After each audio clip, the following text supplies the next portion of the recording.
Wir spielen in Deadbolt den Reaper, also auf Deutsch den Schnitter, und wir unterscheiden uns in einigen Punkten vom normalen Bild des Sensenmannes, aber dazu später mehr. Das Feuer im Kamin unserer kleinen Wohnung gibt uns Missionen und Aufträge, mit dem Ziel, die Untoten unter Kontrolle zu halten. Aber wir wissen nicht, wer oder was unser Auftragsgeber eigentlich genau ist. Anfangs sind unsere Ziele Zombies, und als klar wird, dass es etwas Größeres gibt, etwas im Hintergrund geplant wird, suchen wir weitere Informationen bei immer ranghöheren Untoten. Die Zombies wissen wenig und bewachen eine Droge, die Asche genannt wird. Sobald ihr Anführer durch unsere Hände fällt, folgen wir einigen Spuren zu den Vampiren und versuchen herauszufinden, was vor sich geht und was es mit der Asche auf sich hat. Es stellt sich heraus, dass Madame Stella, die Anführerin der Vampire, mit Hilfe der Skelette ihre eigenen Untergebenen opfert, um an Asche zu kommen. Sie nennt dieses Vorgehen die Ernte und scheint eine Art Flucht zu planen. Doch die Magier, die Vampire in Asche verwandelt haben, waren Skelette und keine Blutsauger. Und so sind die Knochenmänner nach Madame Stellas Tod unser nächstes Ziel. Wir erfahren durch unsere Missionen, dass sie versuchen, ein Portal zu errichten und einen Ort zu erreichen, der nicht von dieser Kälte geplagt ist, die sie in unserer normalen Menschenwelt zu plagen und zu foltern scheint. Die Asche wirkt für dieses Portal wie nötig und eine große Menge an Leichen wird anscheinend auch als Material, als Baustoff gebraucht. Der Anführer der Skelette trägt den Namen Ibzan und er scheint der Flamme in irgendeiner Weise persönlich bekannt zu sein. Aber hierzu haben wir zu diesem Zeitpunkt noch in keinster Weise ein klares Bild. Als wir schließlich das Portal nach einigen Mühen finden, sehen wir nur noch, wie eine riesige Menge an Untoten das Portal betritt, angeführt von Ibzan, und es sich hinter ihnen wieder schließt. Wir schaffen es dennoch mit einiger Mühe, das Portal wieder zu öffnen und folgen ihnen an einen Ort, der als Home Sweet Home betitelt wird. Es ist ein Anwesen inmitten einer surrealen Umgebung, in der es unaufhörlich zu schneien scheint und in eine seltsame Dunkelheit getaucht ist. Unter dem Haus versteckt finden wir die wahrscheinlich wahre Form der Flamme, und sie bittet uns darum, Ibzan auszuschalten. Sobald wir dies geschafft haben, sinkt er zu Boden und sagt, er habe sich nur entschuldigen wollen. Die Flamme dankt uns für unsere Arbeit und sagt, dass wir eine Pause verdient hätten, gibt uns aber keine Auskunft, was Ibzan meinte mit seinen Worten. Ab hier hat das Feuer keine Aufträge mehr für uns und das Spiel ist durchgespielt. Oder? Ist es das? Wir haben zwar die Untoten vernichtet, aber warum kannte die Flamme Ibzan? Wer sind wir eigentlich und wer waren wir, vor allem bevor wir der Schnitter wurden? Was ist die Flamme genau? Ist sie eine Art Todesgott oder auch nur ein Diener, ein Handlanger einer größeren, weitaus stärkeren Macht, die wir nicht zu Gesicht bekommen? Was ist Ibzans Motivation? Und woher wusste er von der Heimat der Flamme und vor allem, wofür wollte er sich entschuldigen? Versuchen wir also, all diese Fragen zu klären. Kommen wir zuerst zum Gegenspieler, zu Ibzan. Er ist der Anführer der Untoten und sieht aus wie ein recht großes Skelett mit Hörnern, von dem eines an einer Mitte grob abgebrochen ist. Die Untoten entstehen, wenn beim Versterben eines Menschen eine bestimmte Bedingung erfüllt ist. Ein Skelett entsteht normalerweise, wenn ein Mensch Selbstmord begeht. Bei Vampiren sind es diejenigen, die von ihren Geliebten verraten werden.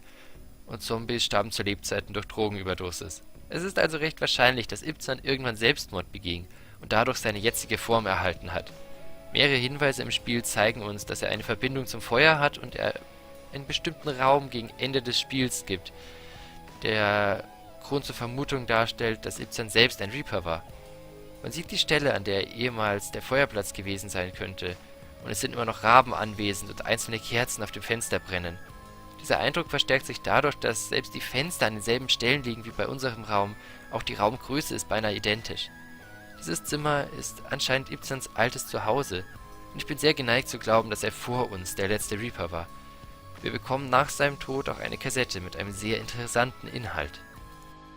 I stumble through the door, slamming it against the wall. Cold. I fall to my knees and the floor splinters where I land. Cold. Where is he? I feel for the light switch on the wall, hands groping. Where was it again? My fingers find their mark and I flick it on. The fluorescent light sparks to life, buzzing. My heart drops to the fucking floor and I lose it. Forever. Where's the fireplace? It was here, wasn't it? It's just wall. It was here, it was here. I start clawing razor-sharp bones, raking the plaster apart. It was here, I'm so cold. I need my friend. My fingers find a weakness and burst through. Ah, there you are. With frenzy I rip the plaster down. Dust floats through the air and swirls around my arms. Nothing. There's nothing here but an empty void. No. No. Where are you? You son of a bitch! Die Szene scheint Ibsen zu beschreiben, wie er zurück in sein Zuhause kommt und das Feuer mitsamt der Feuerstelle verschwunden ist. Es fällt auf, dass er schon am Anfang der Kassette am Schwanken ist und auf irgendeine Weise schwer belastet zu sein scheint, als sei irgendetwas vorgefallen. Mit diesem Beweis ist dann recht sicher, dass Ibsen ein Reaper war, auch wenn nicht sicher ist, warum er seinen Posten verloren hat, da er nun ja eindeutig nicht mehr auf der Seite der Flamme steht. Die Flamme gibt uns hierzu beinahe keine Auskunft. Sie sagt allein, dass Ibsen, um es mal klischeehaft auszudrücken, böse sei, dass man ihm nicht vertrauen könne und dass wir ihn für sie umbringen sollen. Aber es gibt eine zweite Kassette, die wir finden können. Versteckt am Ende des schweren Modus, in der hintersten Ecke des letzten Levels verborgen.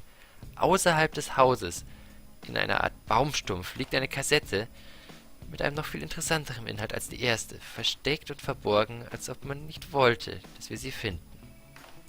Another day of work. It's pouring out today and the rain soaks through my coat.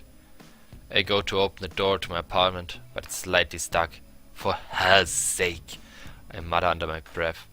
A few good shoulder nudges finally prise the door open, and it swings into the side of my hallway. My room is pitch dark, as usual, and dead empty. The fireplace is off. Damn, I was hoping my friend would be here tonight. I've never been much of an interior decorator, but this is just a bit dry, I suppose. I suppose I don't need much to live. I don't need to eat or drink, and I can't sleep. I still bought a bed anyway. It wasn't until after I got it that I remembered I had no eyelids to close, so now I just stare up onto the ceiling while... Is that mold growing again? How long have I been in this place? Months? Years? Decades? Every day is the same. I go out and kill undead, and go home and stare at the mold. My friend says nothing to me, just more missions. At least the mold gets to grow and change, slowly itching towards... Ah, the fireplace? Is it... Ah, wait, it's not on. Damn, I thought I saw you. Ein Ausschnitt aus dem Leben eines Reapers, sehr wahrscheinlich Ibzan vor den Ereignissen, die wir auf der ersten Kassette gehört haben. Der Reaper scheint unsterblich zu sein, und eben diese monotone Unsterblichkeit wird für Ibzan zu einer unerträglichen Qual. Ab hier können wir nur zusammenpuzzeln, was passiert ist. Ibzan wünscht seinen Freund höchstwahrscheinlich dieselbe Flamme, der wir nun dienen, zu treffen. Und es ist möglich, dass er damals das erste Portal erschuf, oder dass die Flamme ihn tatsächlich zu ihm ließ, ein Portal von ihrer Seite öffnete oder ihn zu sich rief auf eine Weise, die wir nicht kennen. Doch warum scheint die Flamme ihn nun so zu verachten und dennoch eine so private Kassette von ihm aufzubewahren, ein Gegenstand, der keinerlei Wert hat, außer der Erinnerung an ihn? Es wirkt sehr befremdlich für jemanden, der sonst so direkt und streng gegen Untote vorgeht. Und wofür will Ibzan sich entschuldigen? Was ist es ihm, das so leid tut, dass er sämtliches Leben, sämtliche untote Leben, die er unter sich versammelt hat, opfert, nur um eine Chance zu bekommen, sich bei der Flamme zu entschuldigen, sie treffen zu können? Erst dachte ich, dass es Verrat ideologischer Natur gewesen sein müsse, dass Ibzan also seinen Posten aufgegeben habe und die Flamme das ihm nicht verziehen habe. Aber wir wissen, dass er die Flamme und die Wärme vermisst und dass er in seine Bleibe zurückgekehrt ist, entsetzt darüber, dass das Feuer verschwunden war. Wir haben hier aber nur sehr wenige Hinweise, deswegen können wir nicht sicher sein, was geschah. Wenn wir durch den Brunnen hinab zum wahren Körper des Feuers gehen, kommen wir an einem verdächtigen Raum vorbei. Der Raum ist unbeleuchtet und im Gegensatz zum recht makellosen Rest des Anwesens sind hier Einschusslöcher auf Kopfhöhe über einem der Sessel, die von der Verteilung an einer Schrotflinte erinnern. Nehmen wir hierzu noch die Tatsache, dass Ibsens Kassette auch in dieser Zwischenwelt gefunden werden konnte, halte ich es für recht wahrscheinlich, dass wir hier einen Beweis haben, für was passiert sein könnte. Aber es gibt keine handfesten Beweise, wofür genau, sondern wir müssen Theorien und Vermutungen anstellen und ein paar davon möchte ich nun nennen und aufzählen.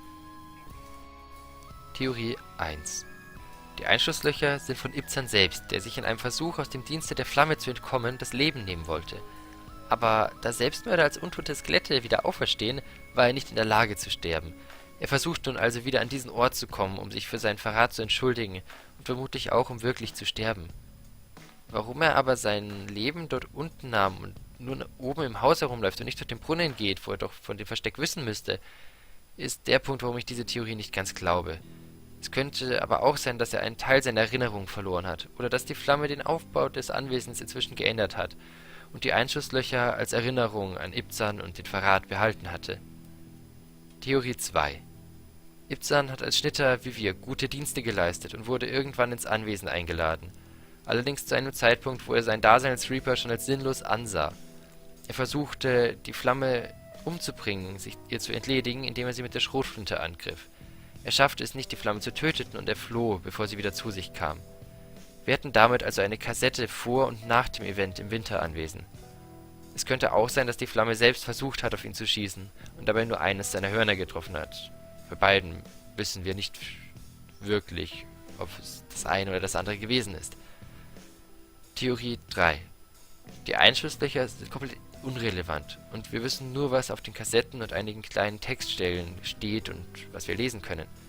Hier klingt es so, als ob Schnitter seine Arbeit nicht mehr getan hätte, also der Schnitter Ibzan, und deswegen sich die Flamme von ihm abwandte. Aber auch hier haben wir wieder keine sichere Antwort, obwohl einige Details noch nennenswert sind. Ibzan sagt uns im finalen Kampf einige Sprüche, unter anderem Poor Aim in der Poor Reaper, was man als Beleidigung, aber auch als mitleidsvolles Kommentar lesen kann. Mir gefällt die Idee, dass Ibzan weiß, wie sehr der Reaper unter seinen monotonen Arbeiten leidet und ihn bemitleidet, aber ihn auch gleichzeitig verspottet für seine Treue gegenüber der Flamme. Sein Name selbst ist ein riesiger Hinweis auf seine Rolle in diesem Spiel, da Ibzan übersetzt Vater der Kälte bedeutet. Diese Bedeutung passt sehr gut auf seine Rolle als Anführer der Untoten und den Fluch der Kälte, unter dem sie alle leiden. Die einzige Wärmequelle, die sie noch wärmen kann, ist die Flamme, und für kurze Zeit kann auch Asche ihnen eine Wärme vorgaukeln, eine flüchtige, nicht greifbare Illusion davon erzeugen. Nach allen Informationen über Ibzan und seine Motive finde ich es auch sehr schwer, ihn als Bösewicht zu bezeichnen. Sein einziger Wunsch ist, sich entschuldigen zu können. Und er schart alle anderen Untoten um sich mit dem Versprechen auf einen Ort, der sie vor ihrem Leid erlösen kann. Dieser Ort, der Aufenthaltsort der Flamme, wirkt mit seinen Wolken und den riesigen schwebenden Felsen sehr fremdartig. Und fern am Horizont sehen wir eine Art hell erleuchteten Torbogen mit einigen Treppenstufen davor. Keinerlei Kommentar erwähnt, dass es noch mehr hier in dieser Welt gibt. Aber was zuerst in den Sinn kommt, ist eine Art Himmelsportal. Wir wissen aber von den Dämonen und Charon, dass es den Fluss Styx gibt. Und dieser ist eigentlich in der Unterwelt, was einem Himmel mit gleißender Pforte unwahrscheinlich macht. Wir bekämpfen also jemanden, der einst genau das war, was wir nun sind. Und es stellt sich die Frage, ob wir nicht irgendwann diese Arbeit genauso überdrüssig werden wie Ibzan, dass wir auch uns fragen, was das alles soll. Am Ende, wenn der Tod vor den Stufen der alten Heimat zusammenbricht, wird aus seinen Worten "I feel so warm" klar, dass er endlich gefunden hat, wonach er so lange gesucht hat. Ibzan ruht also in Frieden, dem Fluch der Untoten entronnen. Aber es sind noch so viele Fragen offen. Wer sind die anderen Charaktere? Wer ist unser Reaper? Was ist die Aufgabe und Natur der Flamme? Und welche Rolle spielen Charon und die Dämonen, die wir bisher in keinster Weise erwähnt hatten? Was weiß Timur der Bastler über uns? Und wer herrscht über die Dämonen? Wer ist der Dämonenkönig, den sie so fürchten, auf eine ähnliche Weise, wie sie auch Charon fürchten? Sind wir der einzige Reaper oder gibt es mehrere? Auch all diese Fragen zu beantworten, würde viel zu lange dauern, als dass wir das in dieser einen Folge tun könnten. Wir sehen uns also in der nächsten Folge. Und ich danke fürs Zusehen. Wenn ihr eigene Theorien oder Fragen habt, wenn euch etwas aufgefallen ist, das ihr nennen möchtet, bei eurem eigenen Durchspielen von Deadbolt oder vielleicht auch einfach beim Zuhören dieser Folge, schreibt es mir doch in die Kommentare. Ich freue mich darüber. Dann bleibt nur noch zu sagen, Master of Suicide, over and out.